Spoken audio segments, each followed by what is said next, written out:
नमो बुद्धाय, जय भीम साथियों। मैं शकुन बौद्ध गाजियाबाद से आज फिर से आपके सामने। और जैसा कि आप जानते हैं कि मैं अगस्त के महीने पे बात कर रही हूँ बाबा साहेब के जीवन संघर्ष से रिलेटेड, क्योंकि बाबा साहेब ने न केवल बहुजन समाज के लिए बल्कि भारत के तमाम नागरिकों के लिए संघर्ष किया और उनका हर दिन का अपना एक इतिहास है। लेकिन मैं मुख्य घटनाएं उनकी आपके सामने लाने की छोटी सी मेरी कोशिश है।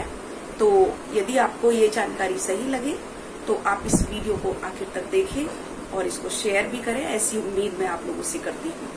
तो आज मैं बात करूंगी 16 और 29 अगस्त 1932 पर, क्योंकि मैं आपको बताना चाहूंगी कि जब दूसरी कॉन्फ्रेंस हो गई थी 1931 में, तो इससे क्या हुआ कि यहाँ से बहुत सारे लोग गए थे और बाबा साहेब भी एक ऐसे हैं जो तीनों कॉन्फ्रेंस में गए। तो यहाँ से लोग गए और कांग्रेस का जो प्रतिनिधित्व कर रहे थे वो मिस्टर गांधी कर रहे थे और उनके साथ पंडित मदन मोहन मालवीय भी थे। तो और अछूतों के जो प्रतिनिधित्व के रूप में जो गए थे वो बाबा साहेब अम्बेडकर जी गए थे। तो जब वो वहां पहुंचे तो बाबा साहेब अपना पक्ष बहुत ही स्ट्रॉन्ग तरीके से उन्होंने अपना पक्ष वहां रखा और वो विद प्रूफ गए थे। जैसे कि मैंने पहले भी बताया आपको कि विद प्रूफ वो गए थे और उन्होंने सभी प्रूफों से ये साबित कर दिया था कि अछूतों की जिंदगी को कैसे नरक बनाया हुआ है और किस तरीके से उनसे भेदभाव की स्थिति और किस तरीके से उनको अधिकारों से वंचित रखा गया है।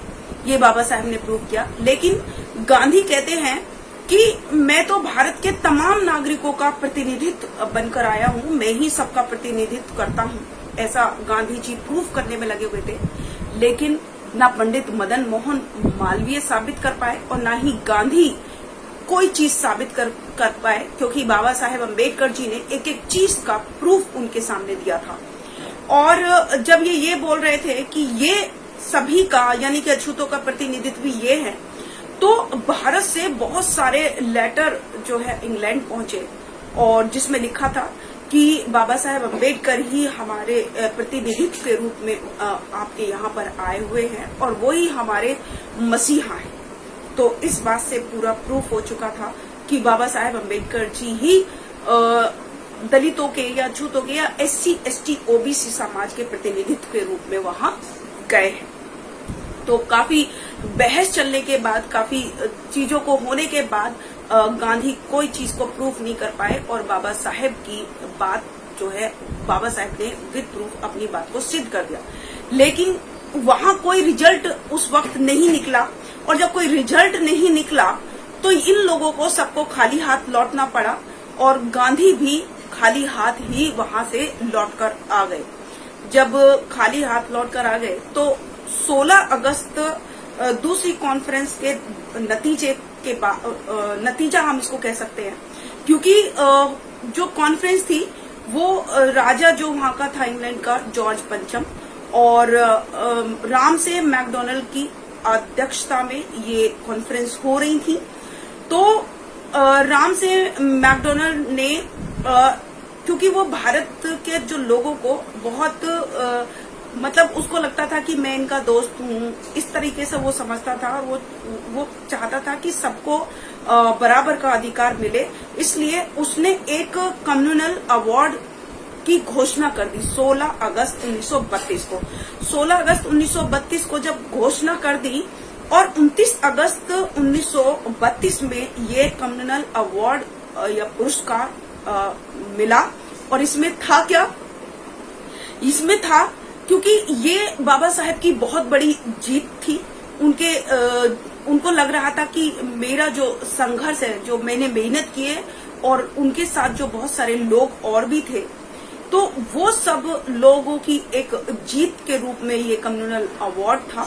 और इसमें था क्या? इसमें ये था कि इसमें उच्च वर्ग के, निम्न वर्ग के लोगों को और जो मुस्लिम थे, जो बौद्ध थे, जो सिख थे और जो इंडियन ईसाई थे और जो एंग्लो इंडियन थे और अछूत जो लोग थे, जो एक बहुत बड़ा तबका जो अछूत का था, उन सबको पृथक निर्वाचन क्षेत्र प्राप्त हो गया था, निर्वाचन क्षेत्र सबको मिल गया था और अछूतों को 2 वोट का अधिकार मिला।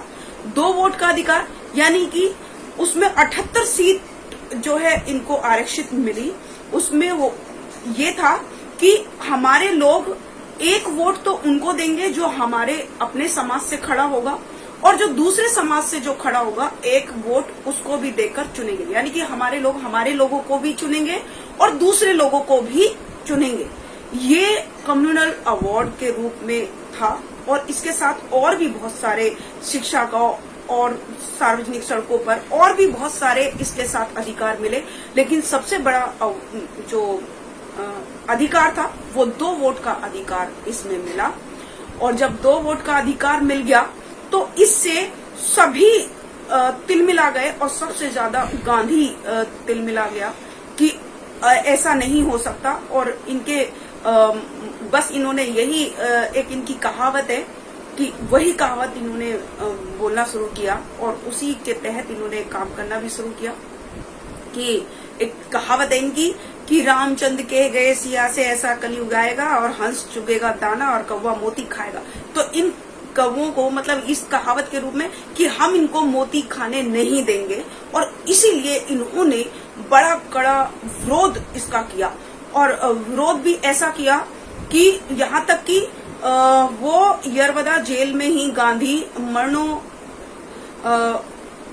अनशन करने बैठ गया, यानी कि भूख हड़ताल पर बैठ गया था। लेकिन इसकी बात हम बाद में करेंगे क्योंकि ये पूना पैक्ट के रूप में ये साबित हुआ। इस पूना पैक्ट के द्वारा इस कम्युनल अवार्ड के अधिकार को छीन लिया था इन्होंने, तो इसके बारे में हम सितंबर में बात करेंगे। लेकिन अभी मैं ये कहना चाहती हूँ कि जब बाबा साहेब को ये अधिकार मिल गया था तो गांधी ने सबसे ज्यादा विरोध किया। वो उसने एक बात कही कि मैं मर जाऊंगा लेकिन इन अछूतों को ये अधिकार लेने नहीं दूंगा, ये उसके वर्ड थे। और बहुत सारे लोगों ने मतलब दंगे फसाद शुरू हो गए और काले झंडे दिखाए, बाबा साहेब को गद्दार कहा, जाने क्या क्या नहीं कहा बाबा साहेब को। तो मैं आपको सिर्फ इतना कहना चाहती हूँ कि बाबा साहेब ने इतना कड़ा प्रयास करके हमको तमाम अधिकार दिला दिए, लेकिन हमने भी तो उनको भुला दिया। यहाँ तक कि उनके खुद के समाज ने, बाबा साहेब के खुद के समाज ने उनको भुला दिया। मनुवादियों की तो मैं बात ही नहीं कर रही हूँ, हमारे खुद के समाज ने उनको भुला दिया क्योंकि बाबा साहेब ने हमको तमाम वो अधिकार दिए जिसके बलबूते पर आज हम अच्छी जिंदगी जी पा रहे हैं। आज हम राजनीति में भी हैं, आज हम IAS हैं, डॉक्टर हैं, PCS है, सब कुछ है। तो ये सब चीजें हैं, ये हमें किसी वसीयत मतलब उसमें नहीं मिली, ये हमारे पुरखों ने हमको नहीं दी, ये हमको बाबा साहेब की बदौलत मिली। तो अगर हम उन्हीं को भुला देंगे तो हमसे बड़ा नमक हराम और कौन होगा, ये सोचने वाली बात है। तो बाबा साहेब से बड़ा ना तो कोई इस दुनिया में विद्वान पैदा हुआ और ना ही बाबा साहेब से बड़ा कोई हितैषी हमारा नहीं हुआ, लेकिन फिर भी हमने बाबा साहेब की बात को नहीं माना और उनको हमने भुला दिया। उनको हमने भुला दिया तो हमारे साथ इतना शोषण अत्याचार आज हो रहा है।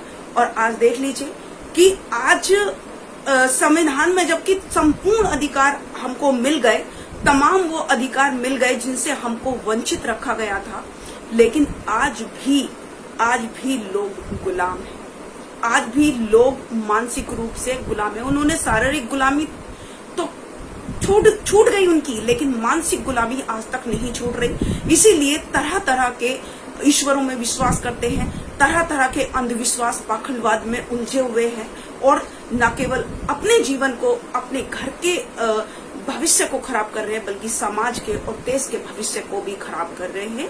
ऐसे अंधविश्वास में लोग पड़े हुए हैं। तो मैं आप लोगों से एक विनती करना चाहती हूँ, एक अपील करना चाहती हूँ कि बाबा साहेब के कड़े प्रयासों से तो हमको ये सारे अधिकार मिल गए, लेकिन अगर हमने इनको बचाने का, इन अधिकारों को बचाने का प्रयास नहीं किया, अगर हमने मंदिरों में दान देना नहीं छोड़ा, अगर हमने पंडितों ब्राह्मणों को दान देना नहीं छोड़ा, तो हमारी स्थिति फिर से पहले जैसी हो जाएगी।